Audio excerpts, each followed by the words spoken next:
You are stealing from me, Elena. 15 minutes. You are 15 minutes late from lunch. Mr. Vance's voice cracked across the silent open-plan office like a whip. He wasn't just yelling, he was performing. He wanted every single employee in the Vance marketing bullpen to see this. He slammed his hand onto my desk, making my stapler jump. I pay you to work, not to stuff your face at a cafe while I keep this company afloat. This is wage theft, plain and simple. I stood there, holding my purse, looking at the man who had made my life a living hell for the last 90 days. He was sweating. A vein was bulging in his neck. Mr. Vance, I said calmly. I wasn't at a cafe. I was handling a personal matter downstairs. I don't care if you were saving kittens from a fire, he screamed, cutting me off. You are an office administrator. You answer phones. You file papers. You are replaceable. In fact, he grabbed a cardboard box from the printer station and threw it at me. It hit my chest with a hollow thud and fell to the floor. Pack your trash. You're fired. Get out of my office before I call security to drag you out. The room went dead silent. My coworkers looked down at their keyboards, terrified to make eye contact. They knew that if they defended me, they would be next. I bent down and picked up the box. I didn't cry. I didn't beg. I just looked at the digital clock on the wall behind Mr. Vance's head. It was 1:55 p.m. I smiled internally, because Mr. Vance didn't know why I was late. He didn't know that I had spent those extra 15 minutes in the lobby meeting with the city fire inspector regarding a serious safety violation in Suite 404, Mr. Vance's suite. And he certainly didn't know that at 2 p.m., in exactly 5 minutes, he had a scheduled meeting with the building's new ownership group to beg for a lease renewal. He thought he was firing a replaceable secretary. He had no idea he was currently screaming at his landlord. Before I tell you how I evicted my own boss in under 24 hours, drop a comment below. Let me know, if you had the power to fire your boss right now, would you do it? I want to see how many of us are tired of toxic leadership. What are you waiting for? Vance sneered, noticing I hadn't moved. An apology? Go on. Take your knickknacks and get out. You're trespassing now. I placed the box on my desk. I didn't pack my stapler. I didn't pack my pens. I reached into the bottom drawer and pulled out a single, thick leather binder. Just this, I said. What is that? Vance narrowed his eyes. If that's company property. It's personal, I said. Just some light reading. I walked through the rows of gray cubicles. I could feel the eyes of my colleagues burning into my back. Some looked pitying. Some looked relieved it wasn't them. Sarah, the receptionist who had whispered a warning to me on my first day, looked up with tears in her eyes. She mouthed the word, sorry. I gave her a small nod. Don't be, I thought. You're going to get a raise tomorrow. I walked to the glass doors of the office. Mr. Vance was still standing by my desk, adjusting his tie, looking proud of himself. He looked like a king surveying his tiny, miserable kingdom. And Elena, he shouted one last time across the room. Don't bother asking for a reference. I'll make sure everyone in this city knows you're lazy. I stopped. My hand hovered over the door handle. For a second, the mask almost slipped. I almost turned around and ended him right there. I almost told him that I didn't need his reference because my net worth was 10 times the value of his entire company. But I stopped myself. No, I told myself. Wait for the meeting. Do it properly. I pushed the door open and stepped out into the hallway. The heavy glass door clicked shut behind me, muting the sounds of the office. I stood alone in the quiet corridor of the 4th floor. The air conditioning hummed. The carpet smelled of industrial cleaner. I looked at the leather binder in my hands. It wasn't a diary. It was the commercial lease agreement for the entire 20-story building. I checked my watch again. 1:58 p.m. I didn't head to the elevators to leave the building. I walked toward the service elevator at the back, the one that required a key card. I tapped my card. The light turned green. I stepped inside and pressed the button for the penthouse level. Mr. Vance thought I was going to the parking lot to cry in my Toyota. He was wrong. I was going upstairs to the property management suite. I had 2 minutes to change out of this itchy polyester cardigan and into my $3,000 Armani suit. I had 2 minutes to transform from Elena, the lazy administrator, into Elena Sterling, the CEO of Sterling Real Estate and the owner of this building. Mr. Vance wanted a meeting with the landlord at 2 p.m.? Well, he was about to get one. The doors opened to the penthouse. The air up here didn't smell like stress and stale coffee. It smelled of orchids and success. My assistant, Marcus, was waiting for me with a garment bag and a tablet. "Rough day in the trenches, boss?" he asked, taking the cardboard box from my hands. "You have no idea, Marcus," I sighed. "Vance fired me." Marcus raised an eyebrow. "He fired his landlord? Bold strategy. Does he know?" "Not yet," I said, unbuttoning the cheap polyester cardigan I had worn for 3 months. "But he's about to find out. I know what you're thinking. Elena, if you own the building, why were you answering phones for $15 an hour? It's simple. Due diligence. I bought this commercial tower 3 months ago for $85 million. It was a distressed asset. The previous owner said the building was fine, but the tenant turnover rate was huge. Companies were moving out constantly. I wanted to know why. So, instead of walking in as the CEO, I walked in as an applicant. I targeted the biggest tenant in the building, Vance Marketing, and got hired as an office administrator. I wanted to see how they treated the little people. Because you can judge a man's character by how he treats someone who can do absolutely nothing for him. And what I found in Mr. Vance wasn't just a bad boss. I found a tyrant. Mr. Vance didn't start with screaming. That's the trick. It's the story of the boiling frog. You know the one. If you drop a frog in boiling water, it jumps out. But if you put it in cool water and turn the heat up slowly, it cooks to death before it realizes it's dying. +1. That was life at Vance Marketing. The heat went up 1 degree at a time. First, it was the coffee. On my second week, Vance removed the free coffee machine. He replaced it with a coin-operated one. He told us, "If you want caffeine, you pay for it. I'm not running a charity." Then, it was the time tracking. He installed software on our computers that tracked every keystroke. If you stopped typing for more than 2 minutes, your pay was docked. I watched a single mother, Sarah, cry in the break room because Vance docked her $50 for taking a call from her sick child's school. "Personal calls are theft," he had told her, smiling. But the moment that sealed his fate, the moment I decided I wasn't just going to quit, but I was going to destroy him, happened last week. We were working late. It was 8 p.m. Vance ordered pizza for himself and the other executives in the glass conference room. The rest of us, the admins, the interns, were starving. There was a whole pizza left over. I went to grab a slice. Vance walked out, saw me, and threw the pizza in the trash. "That's for management," he said. "If you want dinner, work harder so you can afford it." I looked at the pizza in the bin. Then I looked at him. That was the moment the frog jumped out of the pot. I realized he wasn't just cheap. He enjoyed the cruelty. He got a kick out of making us feel small. He thought he was the king of the castle. He forgot he was just renting the throne. And that brings us to today. The extra 15 minutes. Vance said I was stealing time. He said I was at a cafe. The truth? I was doing his job. At 12:45 p.m., the building safety inspector arrived. He had found a massive fire code violation in the server room of Vance's suite. Boxes were blocking the emergency exit. If the inspector had written it up, the fine would have been $10,000. Since Vance was at a liquid lunch, drinking martinis, the inspector called the building management. Me.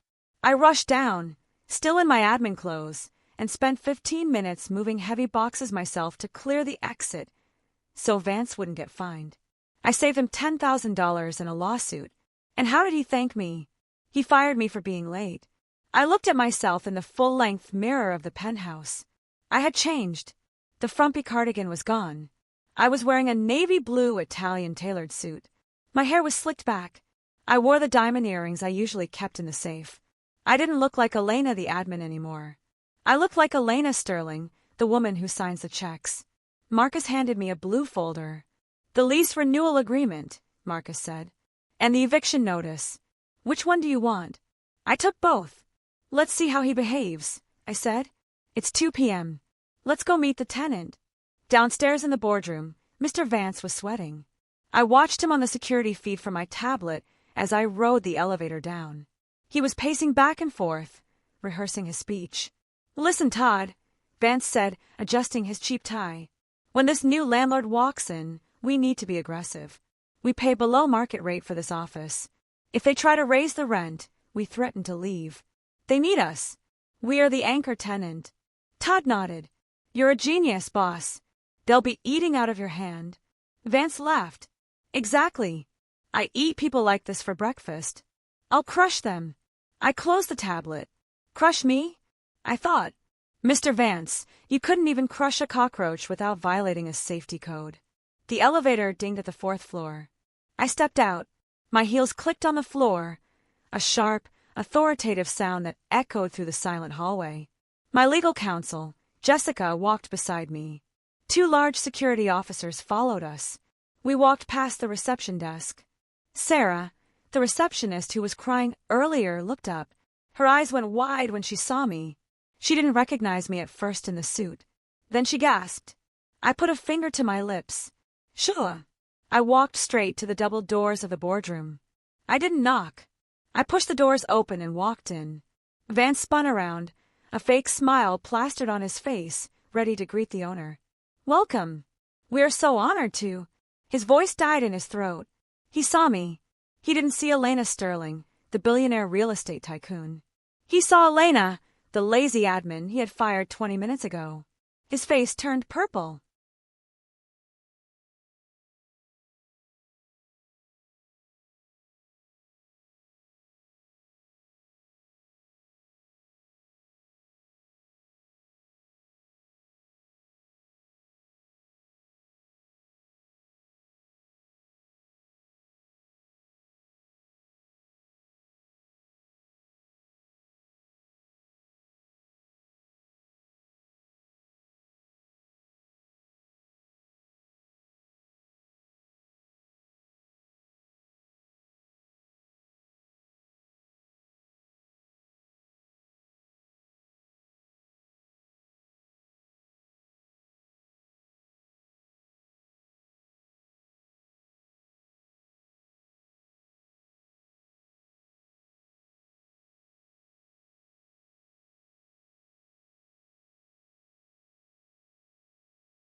You, he screamed.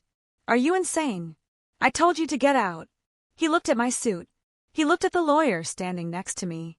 But his ego was too big to let him see the truth. He thought I was crashing his meeting to beg for my job back. Todd, call the police. Vance yelled. This psycho employee is trespassing. She's trying to sabotage my meeting with the landlord. He rushed toward me, pointing a finger in my face. You have 5 seconds to leave, Elena, or I will personally throw you out the window. You are nothing. You are a fired secretary. I didn't blink. I didn't flinch. I calmly walked past him, pulled out the chair at the head of the table, his chair, and sat down. Actually, Mr. Vance, I said, my voice ice cold. I'm not the secretary anymore. I placed the blue leather folder on the table. I'm the person you've been waiting for. Vance froze. He looked at Todd. He looked at me. What are you talking about? He stammered. I'm waiting for Miss Sterling. The owner. Hello, I said. I am Elena Sterling. I motioned to the screen behind me. My lawyer connected the laptop. A deed of trust appeared on the screen. Sterling Real Estate Holdings. Owner, Elena Sterling. The room went dead silent. You could hear the hum of the projector. Vance's mouth opened and closed like a fish out of water. But you were answering phones, he whispered.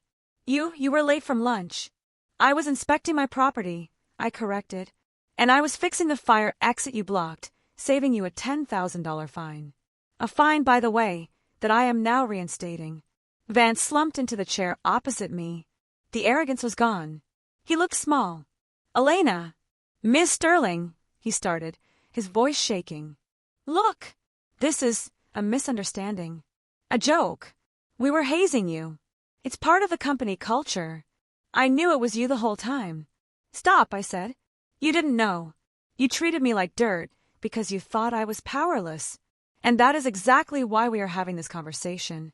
I opened the blue folder. We aren't here to negotiate your rent, Mr. Vance. We are here to discuss Clause 9A of your lease agreement. I slid the paper across the table. Read it.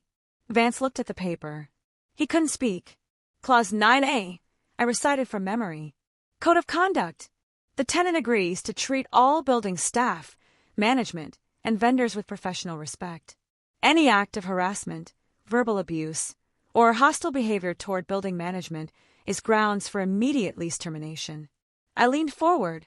You screamed at me. You threw a box at me. You called me trash in front of 50 witnesses. I smiled. You harassed building management, Mr. Vance. You violated the lease.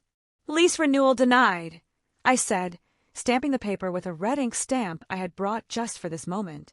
Terminated. You have 24 hours to vacate the premises.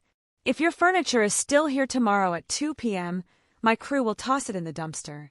You can't do this. Vance shrieked, standing up. I have 50 employees. We have nowhere to go. You'll bankrupt me. You should have thought about that before you fired the woman who owns the roof over your head, I said. And one more thing, I added. That pizza you threw in the trash last week. Vance blinked, confused. I'm charging you a $500 cleaning fee for improper waste disposal in a commercial suite. It'll be deducted from your security deposit. I pointed to the door. Security.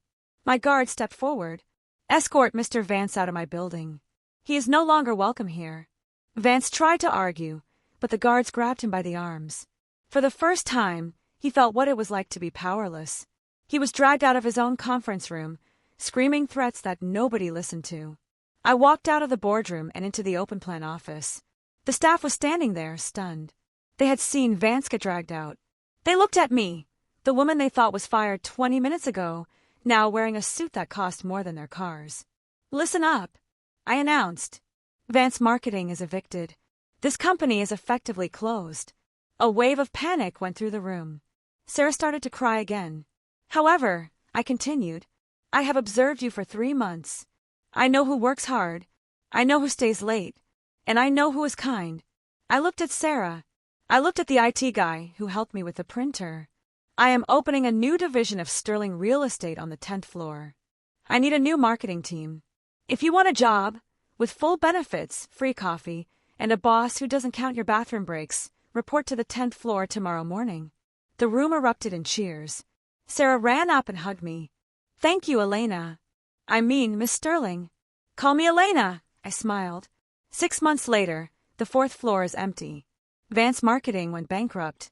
I heard Mr. Vance is working as a shift manager at a warehouse now. I heard his new boss is very strict about lunch breaks. Sometimes, life has a funny way of balancing the books. So, if you are dealing with a toxic boss today, remember this. Treat the janitor with the same respect as the CEO.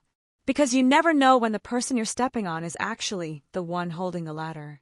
Don't just quit. Outgrow them. Thanks for watching.